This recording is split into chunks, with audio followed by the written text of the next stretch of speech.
For this video, I'm going to go ahead and jump into the 7 seconds game tutorial. So here I am in your Google Doc for the day, and I'm going to start this off by clicking the Go to Makecode link. All right, so I'm loading into makecode.com, and now that I'm here, I'm going to scroll down until I find the game section. And here I am in the game section, and I'm looking for this tutorial here called 7 seconds. So I'm going to go ahead and click it, and I'm going to press Start Tutorial. Ooh, here we go. I'm loading in.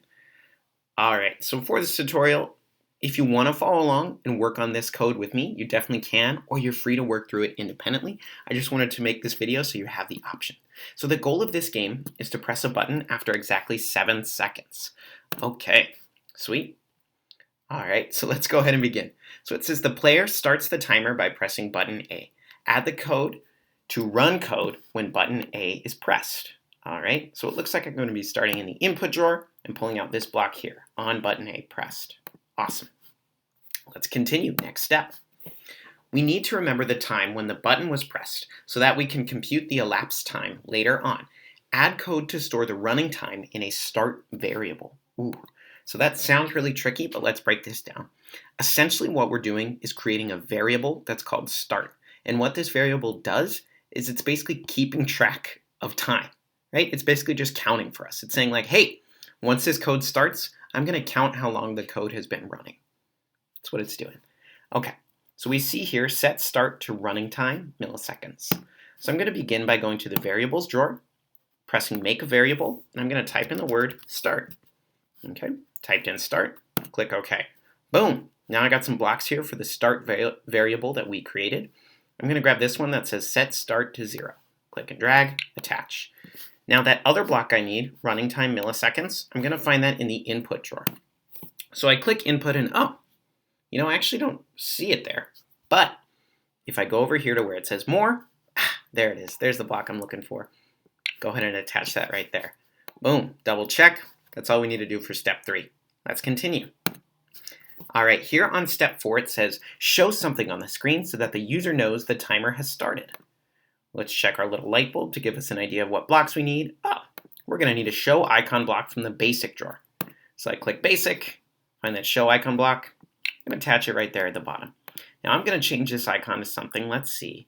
I'm going to go just with this snake looking thing. There you go. Whew, bless me. All right, that's all we need to do for step number 4. Moving on to step 5. The player stops the timer by pressing button B. Add the code to run code when button B is pressed. So let's take a look. On button B pressed. Okay, so I go to my input drawer. I find the on button block, drag it out, and now I just need to switch it to button B. There you go. That's all we need to do for step 5. Ooh, step 6. Oh, this looks interesting. Compute the elapsed time as running time minus start and store it into a new variable, elapsed. Okay.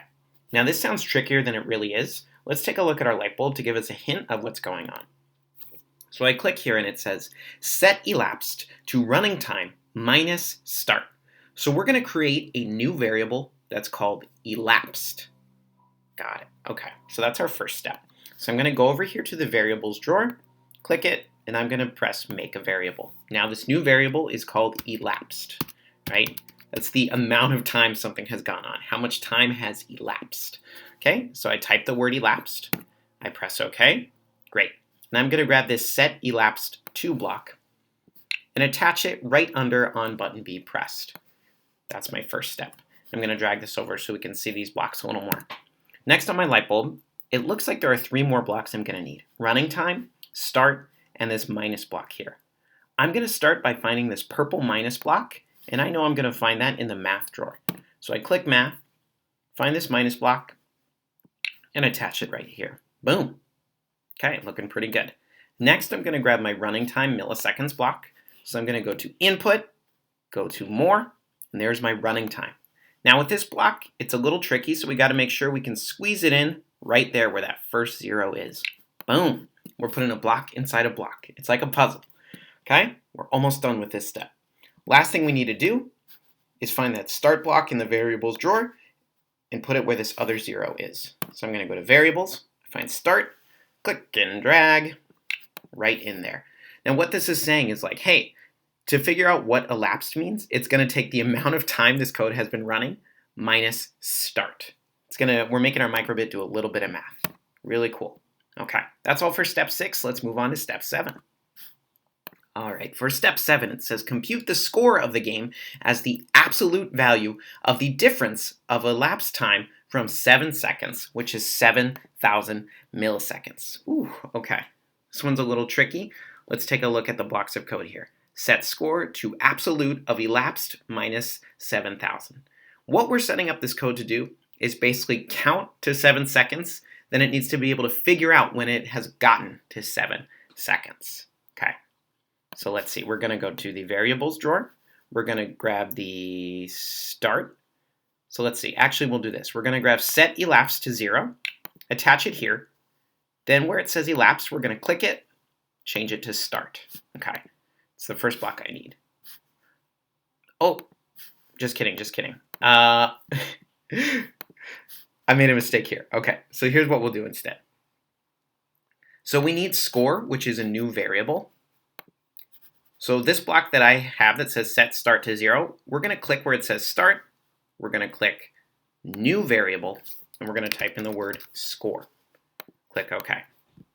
All right. So now it says set score, and then we're going to find this absolute of block. Absolute of. Looks like that's going to be in the math drawer. At the very bottom, absolute of, and attach it there. Fantastic. We find our absolute of. Now I'm going to need another minus block. So I go to math, find that minus block, attach it in there. After the minus block, I'm going to need elapsed minus 7,000. So I go to variables, I find the elapsed block, attach it there, and minus 7,000. Hit enter. All right, let's double check this really quick. Set score, absolute of, looking good. That's the end of step 7. We're almost done. Finally, display the score on the screen and your game is ready. Okay, last thing we need to do on button B pressed. We just need to add a show number with the score variable. Okay, so I'm going to go to the basic drawer, grab that show number block, attach that in there. Then I go to variables, and I'm going to grab score, attach it in there. Taking a look. Okay. So let's see. So here's what I do. So how this game is going to work is that when I press button A, the timer starts running. When I think it's been 7 seconds, I press button B. It's a test. So let's try it out. I'm going to go ahead and make this full screen. So I press button A. 1, 2, 3, 4, 5, 6, 7. Oh no, 593 milliseconds. Darn. Okay, I was wrong. Let's try this again. 1, 2, 3, 4, 5, 6, 7. Oh no, 1, 3, 4, 6. I was slow that time. Okay, so this is a fun game to really test yourself and to see, can you get to the right amount? Okay, okay. This is a good time. This is a good time. All right, really cool. So if you want to try this out 5th grade, I highly, highly recommend it. Hope you get some awesome times. I'm going to go ahead and end this tutorial.